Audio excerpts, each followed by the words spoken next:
সালাম আলাইকুম রহমতুল্লাহ। শেখ আপনার আমানত আইনুদ্দিন ভুঁইয়া জামি মসজিদ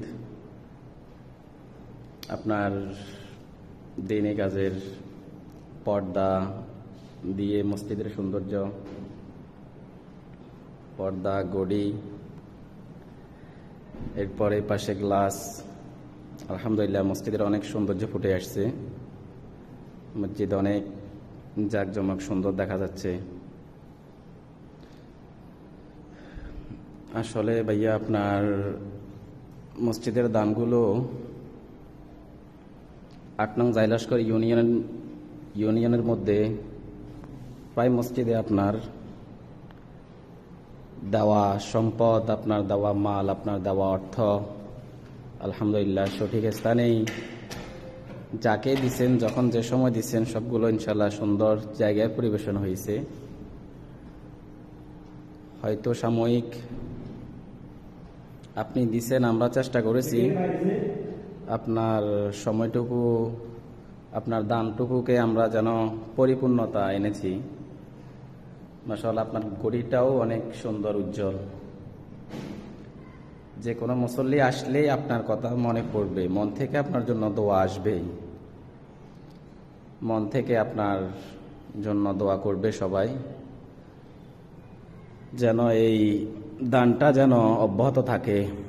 আল্লাহ পাকের ঘরকে আলোকিত, সুন্দর, উজ্জ্বল করেছেন, সে বিদায় আপনার জন্য সর্বপ্রথম মহান আল্লাহ তাআলার দরবারে শুকরিয়া আদায় করি।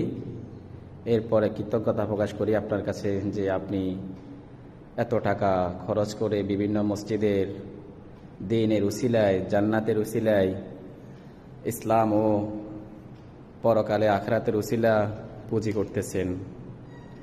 সেজন্য আপনার জন্য মন থেকে দোয়া করি,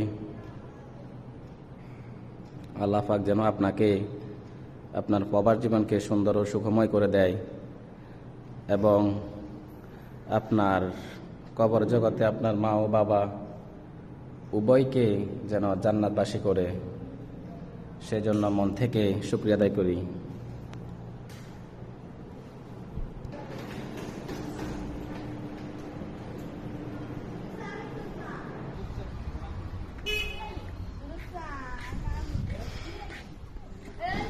শেখ আপনার গ্লাস, আসলে আমি অনেক এগুলো নিয়ে আজকে অনেক দিন আসলে প্রেশানের মধ্যে আছিলাম, কবে এগুলো লাগাবো, কবে ওই কাজগুলো শেষ করব। তো অনেক ঝামেলার কারণে আসলে পরিপূর্ণ সময়কে গুরুত্ব দিয়েছি, বাট সময় মতো করতে পারিনি। অপেক্ষা করেই আজকে সর্বশেষ আপনার আমানতগুলোকে সঠিক স্থানে পৌঁছায় দিয়েছি। সেজন্য আলহামদুলিল্লাহ শুকরিয়া আদায় করি। আর আপনার কাছেই সর্বশেষ আরজি, আসলে মানুষ তো অনেকে অনেক কথা বলে, অনেক কিছুই বলে, তারপরে আমাদেরকে শুনতে হয়, ধৈর্য ধরতে হয়। কিন্তু যাই হোক, আপনিও দিনের জন্য করতেছেন, আমরা হয়তো দিনের জন্য সময় দিতেছি এতটুকু।